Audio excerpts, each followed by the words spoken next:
a couple of big projectors here. There's Melee and Smash 4 and Smash 64. Yeah. So, you know, I almost didn't know what to expect when I came to North Dakota. I mean, all in all, I'm very proud of like this half of the Midwest. I know a lot of people here in Midwestern are like Chicago, Michigan, Minnesota. What else is there in the Midwest? Right. So I was actually really proud of this event. This is a very strange region, though. Their number 1 and number 2 players are both DK mains. Yep. So I guess like every state kind of Yep. has like their go-to characters. I know like Colorado's like a Yoshi state. Nebraska and Iowa, they were very much like Mario and Yoshi states. And I guess here we have DK. Yeah, that's DK has been a terror ever since pretty much ever since Smash 4 came out for North Dakota. They had the one Master Cheese who was top of PR for a long time, and then they just recently acquired another DK player. But getting right into it, we got I think the top Minnesota team that's here today with Triple R and Cookietic. So going for this South Dakota team that showed so much promise earlier in the day. That they did, and I know Cookietic, or maybe not so much Cookietic, but Triple R and Hey, I believe they have some history. They played at the last South Dakota monthly. I think it was called Tech this last month. Okay. So I'm not exactly sure who won, but I mean, it looked like Triple R got a little further in bracket, so I'm going to have to go ahead and give him the set, but just to be safe. But if somebody wants to confirm that for me, go right ahead. Oh, okay, very nice. Yeah, and that down B. All right, we'll get sure you can at a very early percent, but that down B from Kirby is a very safe edge guard tool.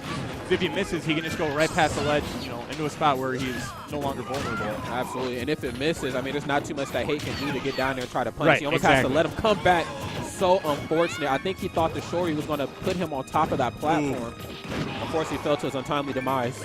Yeah, and we got Triple R coming in with Trump back airs, trying to get the stock off his villager, which is something that we saw last team we played against them. We're kind of unable to do. Yeah, a villager can always dictate the course of any doubles set. I mean, this is a very difficult character to fight because he can spend 75% of the match off stage.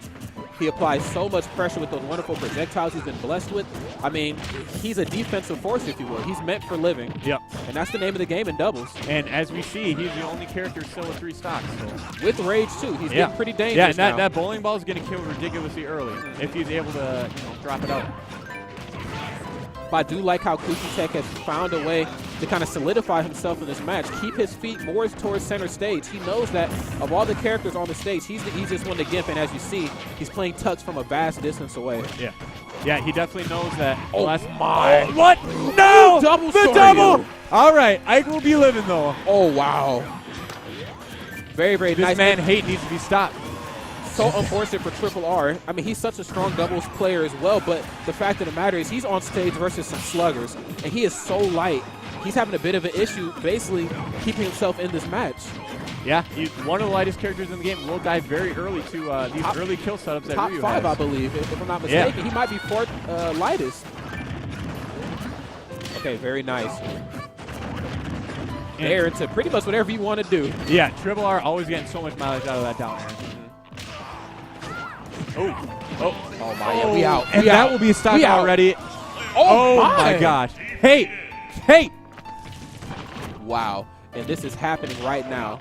I've always appreciated Ike in doubles. There's certain characters in Smash 4 that they kind of move up a tier list in doubles, and Ike is one of them. But in the 2v1 situation, it's kind of back in the singles mode. Yeah, there's not a lot of safe moves that he can throw out that aren't going to get punished, especially. Whoa, all right. That frame 6 back air though will be able to take out Ryu.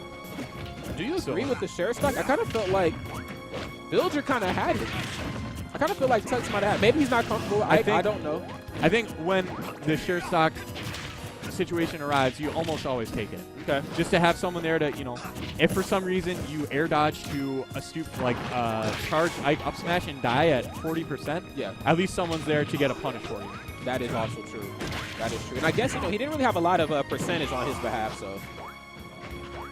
Better to be safe than sorry, especially this late in the bracket. Yeah, yes, you have the winning matchup with the Villager versus Ike, but I don't think you ever want to, find yourself making a few key mistakes, and then all of a sudden it's just 1v1. Absolutely. Now, there should have been an opportunity for back there. I'm really surprised that he went for, oh my goodness, is this happening right now? Now we have Rage Ike, ladies and gentlemen. The shift of battle could definitely shift.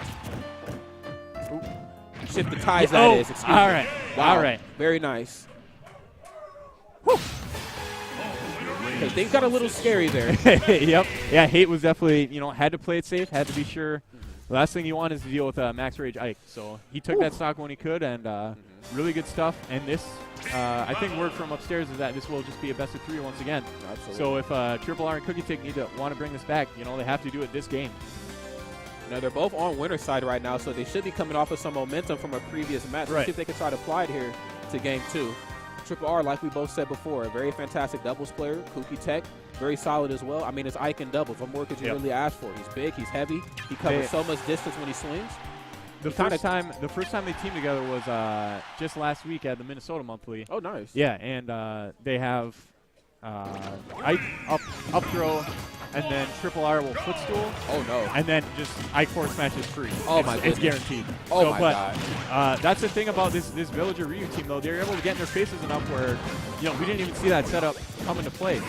So just doing a good job, not getting grabbed, not letting green team really get their footing to begin with. Yeah. I mean, because you figure, a good majority of the battle, you're kind of chasing Villager down, and then in a sense, you're almost running away from WiiU because you don't want to get hit with up tilt and short. You've got to be safe how you approach WiiU, man. It can be very scary for you.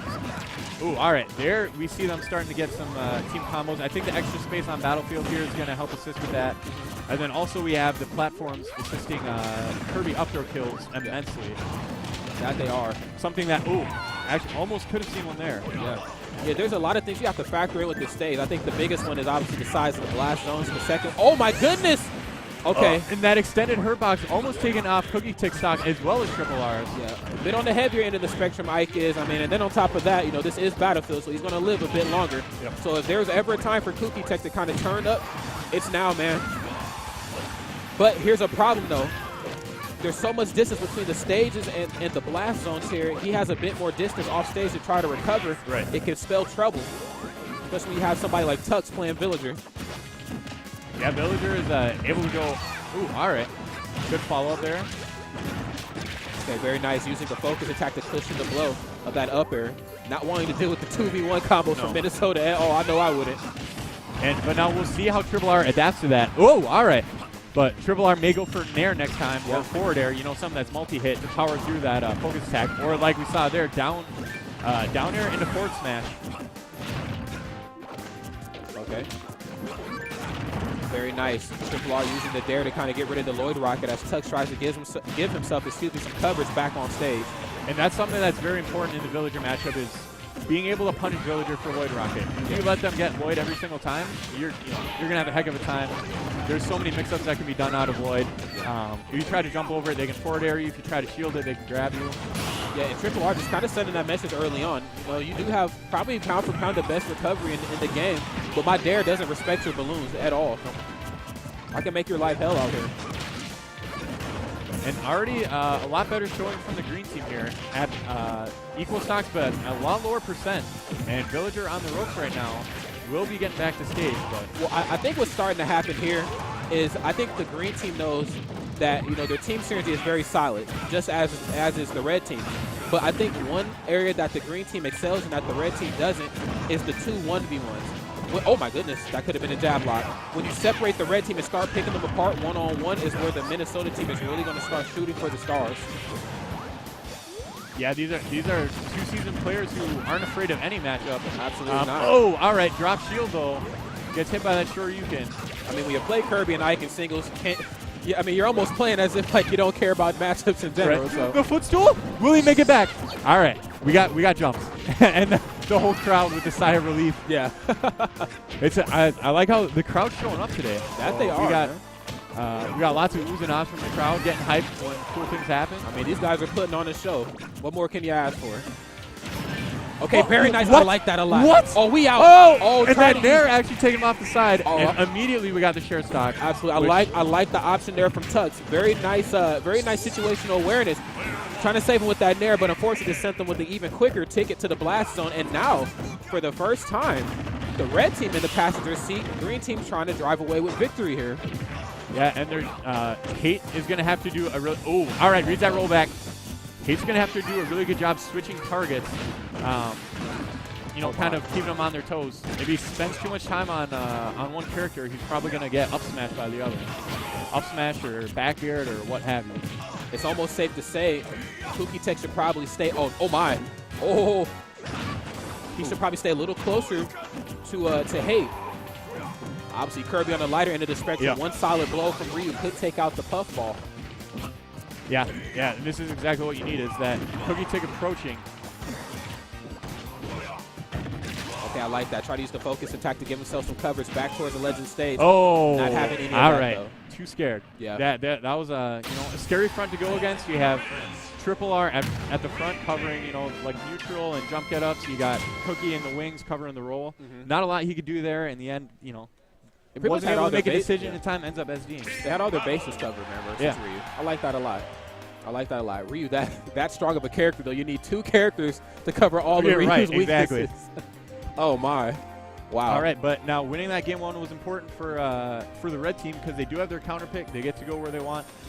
I don't think there'd be a switch of cast, but I don't think if so. they wanted to change, they could. So Yeah. they got that counter pick advantage. That's why winning game 1 is always so important. That it is. It's very much important, especially this late in bracket, Yeah, man. yeah. You really have to start bringing your A game. Or your R game. Who knows? Triple R. Oh, my.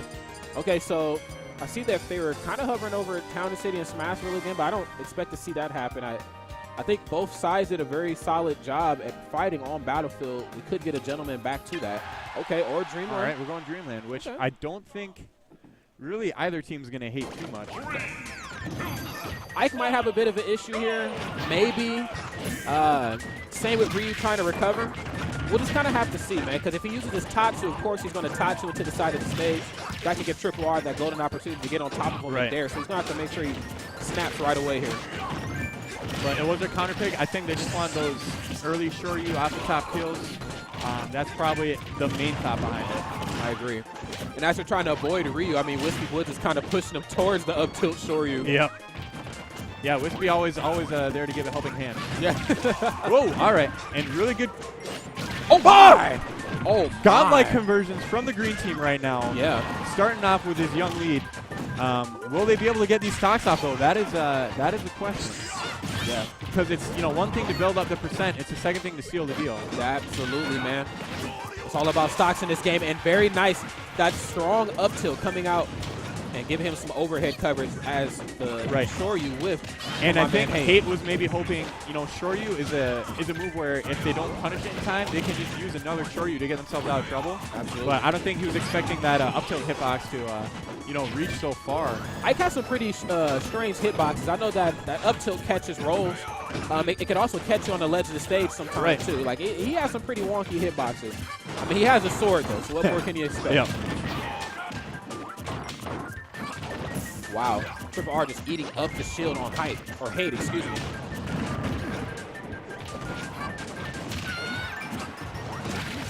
Okay, gets it back air there. Hate is in trouble. Yeah, and we got, once again, another thing that's leading to Green Team's success after that first game now is this stage control.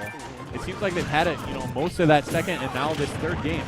And it's definitely showing in the percent and stock lead. Yeah, what they're doing is they're kind of picking apart the red team and forcing 2 1v1s where the green team naturally excels because of the strong region out there from. And then when they do decide for, to go for some team synergy, they're pretty much just pummeling Ryu and letting Villager just stay off to the side. And look, if you don't want to get over and help, we'll beat Ryu down, man. Yeah, it's a really nice hybrid between the 2 different schools of doubles. Yeah. Oh my. Goes for it all. Oh. So unfortunate, man. But, I mean, that was his first stock. He was at a pretty high percent, not the worst in the world. In his mind, best case scenario, it was a stock for stock trade. Didn't quite get what he wanted. High risk, high reward. Yep, definitely. It happens. Sometimes you just got to go for it. And they do find themselves a full stock in the lead with extra percent to boot. Man, can we talk about Ike's low percent combos? Like, I get it. At high percents, this man can clean shot. I mean, one swing, everybody's gone. But his low percent kung fu, up throw in the forward air, up throw in the up tilt. I mean, don't even get me started on forward the air up air. In the forward air? Forward air in the forward. I mean, who does he think he is? Sheik? Is he Mewtwo? What's going on? Yeah, he's got a great combo game considering how heavy he is. Absolutely, man. when you think of heavies, you normally think of, you know, one big hit and that. Oh, and people forget Ike was a very strong character in Brawl and in this isn't Twitch, but I can say Project M, right? Oh, and in Project M. I didn't say Project. You good? Okay. All right. Yeah, you good. All right. Well, until they get that sub button. Wow. So earlier we just saw Triple R actually gimping the villager, making Tux use all of his gas to get back to the stage. And then we just saw him also take care of that Ryu stock with the down B off stage. So And the complete momentum has completely shifted in this match. yeah, Wow. from what was once looking like a very commanding lead from you know, Red Team Game 1 has all of a sudden become a 4 stock to 1 disadvantage for young Tux. Yes. We'll see if he can, you know, pull something off. He's got to stand on that ledge. He's got 4 minutes to play. My. So. Yeah, and again, sending that message, letting Tux know that Kirby does not respect your recovery options at all. Down special, rest in peace the balloons. Down air, I mean, look. They're gone. Oh, wow. Down tilt, up tilt. One more tilt can they throw out here? And what better move to seal the deal than down B? I Hey, mean, you know. You're right. You know. Shout outs. Okay, nice. Going for the back air is trying to send that message to Tux. All right, and I this would should have be liked it. to see it Yeah. up there. There Yep, it is. There it is. A solid turnaround from the green team. Wow. Goes to show some solid adaptation and some solid teamwork. You know, you're talking between the matches. You can do some fantastic things. Don't be down on yourself. You lost a game. You know, just kind of pick yourself up. Say we need to focus more on our team. You know, we need to focus on the 1v1s. Yes. Do what we can there. And that's what they did, and they were able to adapt and bring that back. They were reverse 2-0. Absolutely. The mental fortitude, I mean, from the Minnesota region just in general is something that I touched on it when I talked about Dane at Big House. Because, like, one thing for me as a commentator, I always love to talk about my surrounding regions when I go to majors because, you know, my surrounding regions need some shine. Yeah. And I talked about how solid Minnesota is in doubles. Like, they just keep their mental composure and they really keep their footing, like, through the whole course of the set, win or lose. So... Yeah, and I've definitely, as the Smash 4 like meta has evolved, I've seen the doubles meta in Minnesota specifically evolve from, you know, at the beginning when the game was young, we had one team